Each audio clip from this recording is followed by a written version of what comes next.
সে নিজেকে বাঁচার জন্য সে অন্যের কাঁধে দোষ দিয়ে বাঁচার চেষ্টা করেছেন। আজকে আমার আর্গুমেন্টের সর্বশেষ দিন ছিল। আমি ইতিপূর্বে গতকালকে যা বলেছি, তার আগের দিন যা বলেছি, মুদ্রা কথা আজকে তারই নির্যাস।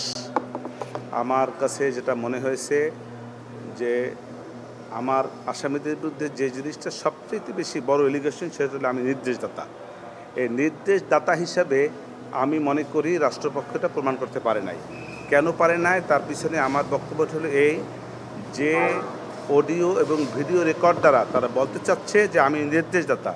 সেই অডিও এবং ভিডিও রেকর্ডগুলিকে শুধু একজন দ্বারা তারা ওনারা পরীক্ষা করেছেন, রাসায়নিক পরীক্ষা।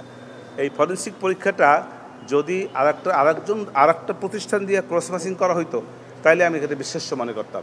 যেহেতু এই অন্য কোনো প্রতিষ্ঠান দ্বারা এটাকে ক্রস ম্যাচিং করা হয় নাই, শুধু একজনের দ্বারা সেটাকে, এবং তারা কে, প্রত্যেকেই রাষ্ট্রের, প্রসিকিউশন রাষ্ট্র, যারা এই পরীক্ষা করেছে তারাও রাষ্ট্র, এবং তার রাষ্ট্রের সবাই একই সংমিশ্রণ, রাষ্ট্রেরই আরেকটি প্রতিষ্ঠান।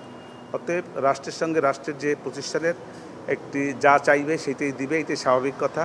অতএব যে সমস্ত সাক্ষীরা সে ফরেন্সিক রিপোর্ট দাখিল করেছে, সেই ফরেন্সিক রিপোর্টগুলি অগ্রাহ্য হইবে বলে আমি মনে করি। এছাড়া রাজাকারের নাতিপতি উস্কানি, এই উস্কানির জায়গায় আমার বক্তব্য ছিল এরকমের যে ছাত্রছাত্রীরা এই বক্তব্যটাকে ভুলভাবে নিয়েছে। উনি ছাত্রছাত্রীদেরকে রাজাকার নাতিপতি বলেন নাই, কারণ বর্তমানে যারা যে সমস্ত ছেলেরা আন্দোলন করেছে তাদের জন্ম অনেক স্বাধীনতা যুদ্ধের অনেক পরে। আর তাদের পিতামাতাকে তারা রাজাকার ছিল কি না, তার দাদা নানা রাজাকার ছিল কি না, এইসব প্রশ্ন আমি করেছি। সবাই বলেছে যে আমরা কেউ রাজাকারের নাতিপতিও না এবং রাজাকারের সন্তানও না। সেক্ষেত্রে এই যে বক্তব্যটার ভিতরে একটা ভুল ছিল, এবং তাদেরকে বাচ্চা কোমলমতি ছেলেমেয়েদেরকে ভুল বোঝানো হয়েছে কোনো একটি পক্ষ দ্বারা।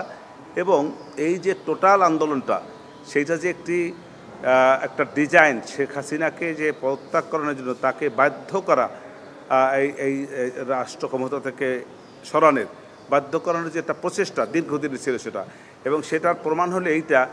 নাহিদ ইসলাম 4 তারিখে কিভাবে বুঝলো যে 5 তারিখে এই সরকারের পতন হবে, সেই কারণে সে 4 তারিখে সে ডক্টর ইউনূস স্যারের সঙ্গে কথা বলেছে। এই যে জিনিসটা, এইটাকে সমস্ত কিছুর সন্দেহের মূল একটি চালিকা শক্তি বলে আমার কাছে মনে হয়েছে।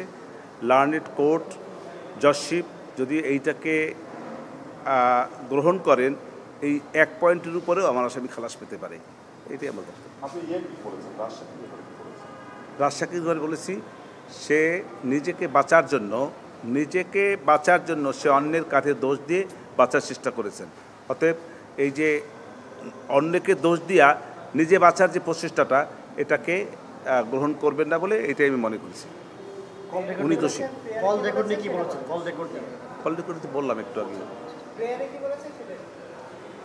প্রেয়ারে বলছি আমার আসামিরা বিরুদ্ধে সন্দেহাতীতভাবে রাষ্ট্রপক্ষ এই মামলা প্রমাণ করতে সক্ষম হয় নাই। এই সক্ষম না হওয়ার কারণে আমার আসামিরা খালাস পাবে, সসম্মানে খালাস পাবে।